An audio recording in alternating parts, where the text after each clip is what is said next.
Hey, what's up everyone, Morey Croson here, and today we're going to be talking about hip and shoulder disassociation. We're going to start the video right now. This is the newest edition of the Performance Lab.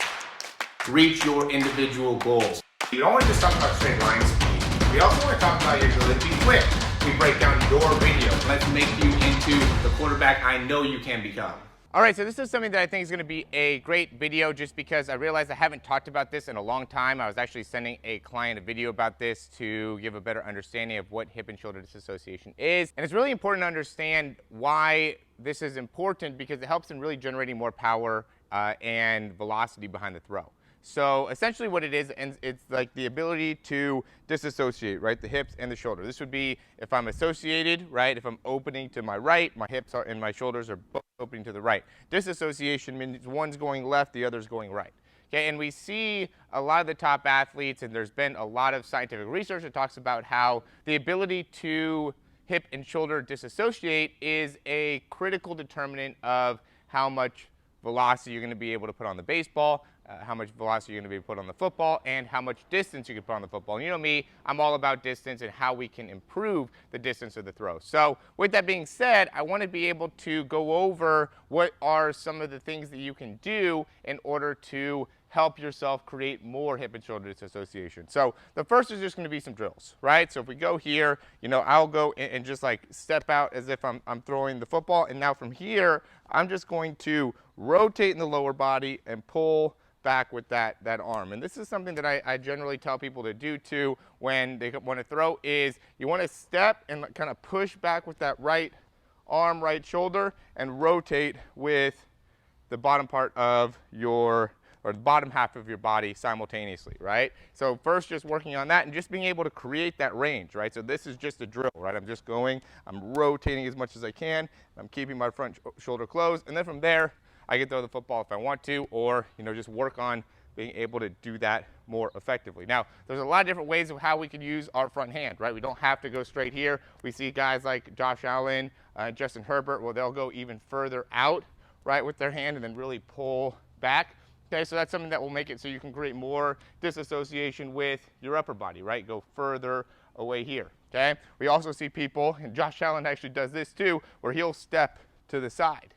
Right? So not only does he go here to be able to rotate more here, he also steps to the side. Now he's a big dude, so he can get away with a little bit more, right? But those are two ways that he ends up getting more force because he, one, steps to the side a little bit more, right? So he's more opened up. Okay, so if my hips are going here, and let's say I'm even throwing towards you, I'm disassociated, right? My hips aren't aligned with my shoulders, right? I'm off, okay? So even if I'm just here, that will help in being able to generate more power out of that core, out of that lower body as well. And that's really what it does. It makes it so it's more effective in being able to access the lower body and creates the ability to sync the core up with your elbow and with your wrist.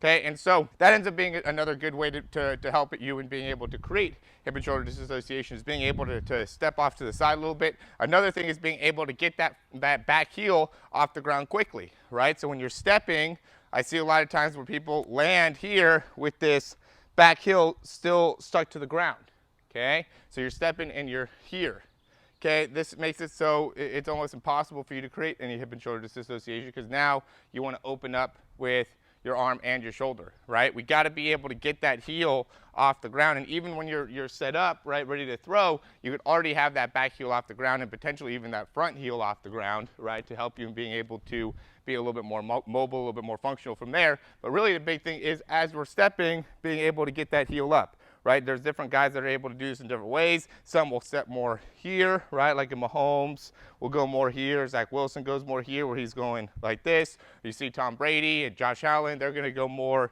quick to rotate, right, with that back leg. Either way, we want to be able to get that back leg or the lower body going. And that's really the critical part here is you have to be able to get the lower body going in order to actually increase your hip and shoulder disassociation, right? So I've done this test on the motion capture system that we had, and the more that I pull back here, right, I can create a little bit more disassociation from this, but I got the most amount of improvements when I really tried to get hips to be able to get around first and keeping that front shoulder closed, and that really ended up making a big difference when it came to how I can get the most amount of, again, hip and shoulder disassociation. So that's an important thing to really understand. Those are a couple drills, right? So go back over the drills again, is being able to just step and kind of rotate here. That's probably the best drill, just to be able to keep that range. And you can do it to both sides as well, just so you have plenty of range of motion in the spine, right? Work on being able to step off to the side potentially a little bit, right? Being able to step and rotate,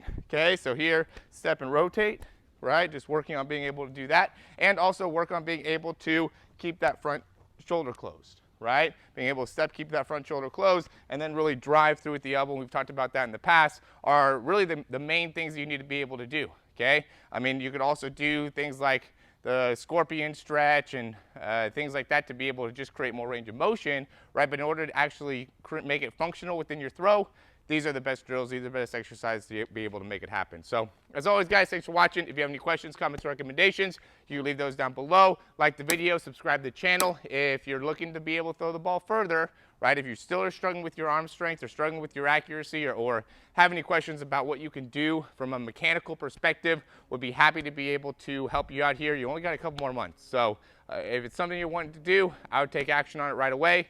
Don't wait. You really want to be able to get the ball rolling here. We don't have very much time, and we have a lot of work to do if you're watching this video and are needing to be able to improve either throwing power or throwing velocity. So yeah, go and check that in the description down below. Looking forward to working with you and being able to answer any of your questions or anything like that. So thanks for watching. Like, subscribe. Talk to you soon.